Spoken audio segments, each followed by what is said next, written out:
The Book of Mormon recounts many miraculous healings, whether physical or spiritual, divine commissions, and combinations of such experiences. A shared feature in some of these healings is individuals falling to the ground as if they were dead. This is notably true regarding Alma and the sons of Mosiah, but is also evident in other accounts, such as with Lamoni and Ammon, as well as Lamoni's father and Aaron. This particular detail of falling to the earth may seem unfamiliar or strange to modern readers of the Book of Mormon. However, as Mark Allen Wright observed, ethnographic work among traditional societies has shown that holy men of various types, broadly referred to as shamans, commonly receive their calling through near-death experiences, not unlike those experienced by people in the Book of Mormon. In indigenous Mesoamerican societies, holy men known as curanderos, meaning curers or healers, would typically receive a calling to this holy position through similar experiences. When the typical curandero experience is examined side by side with the experiences of those who fell down as if dead in the Book of Mormon, the similarities provide context through which to understand the Nephite prophets' lives and ministries. As noted by Frank J. Lipp, many healers in Mesoamerica, including many practicing today, are called through a form of divine election. These healers receive their call within the context of some physical or emotional crisis, which can include a severe, chronic, or life-threatening sickness. During this time, the healer-to-be receives instructions from a higher spiritual being, such as an angel or a god, before being healed themselves.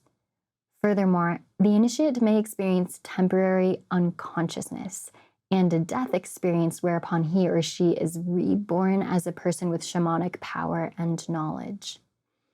Wright observes, the healing process is often aided by the prayers and ritual actions of another curandero on behalf of the critically ill individuals.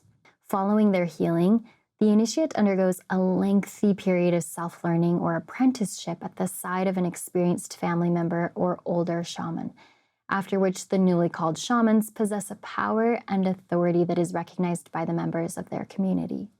Parallels between these accounts of shamanic callings and Book of Mormon accounts of individuals being physically or spiritually healed abound and begin with the book's first recorded instances of individuals falling to the earth, namely Alma and the sons of Mosiah.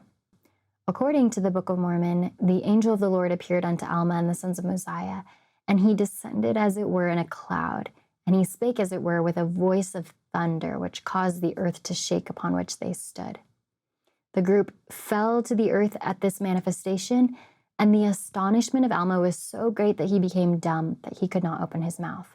Yea, and he became weak, even that he could not move his hands. Therefore he was taken by those that were with him and carried helpless, even until he was laid before his father. Instead of worrying for his son, Alma the elder rejoiced, for he knew that it was the power of God.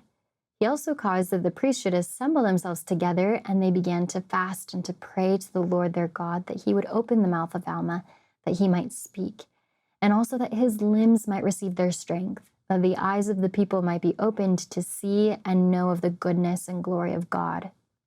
Through this action, Wright suggests these priests were acting in their capacity as curanderos or healers. When he awoke, Alma declared, similar to a healed curandero, I have repented of my sins and have been redeemed of the Lord. Behold, I am born of the Spirit. Wright observed, because Alma had been healed both body and soul, he now possessed a culturally recognized power to heal. This recognition would have extended beyond just the believing Nephites who had a clear understanding of the priesthood that Alma held. This power was first exhibited when Alma encountered a repentant Zeezrom, who was scorched with a burning heat that was caused by the great afflictions of his mind on account of his wickedness when he lived in Ammonihah.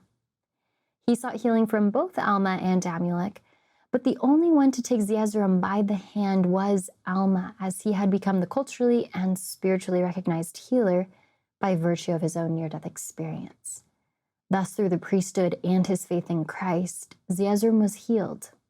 It must be understood, however, that it was not near-death experiences that gave Book of Mormon prophets and leaders their authority. In every case of miraculous healings reported in the Book of Mormon, Priesthood power had still been previously bestowed by one who is called of God, and would have therefore had the priesthood authority to do so. Alma the Younger had been set apart as the high priest by his father, and the sons of Mosiah would have received similar authority from their father, who had been authorized by the Lord to let them go up to preach the word among the Lamanites. Some who are skeptical of the Book of Mormon's ancient origins have assumed that Alma's conversion experience is merely a copycat of the Apostle Paul's on the road to Damascus, or that the motif of people falling unconscious to the earth is a reflection of behavior at 19th century revival camps. Yet the information and careful analysis offered by Mark Allen Wright illustrates that cases of falling to the earth as if dead, followed by a miraculous healing, are actually more similar to experiences found in Indigenous American contexts, and therefore sheds new light on these unusual experiences reported in the Book of Mormon. If you'd like to read the full Know Why article, click on the link in the description below.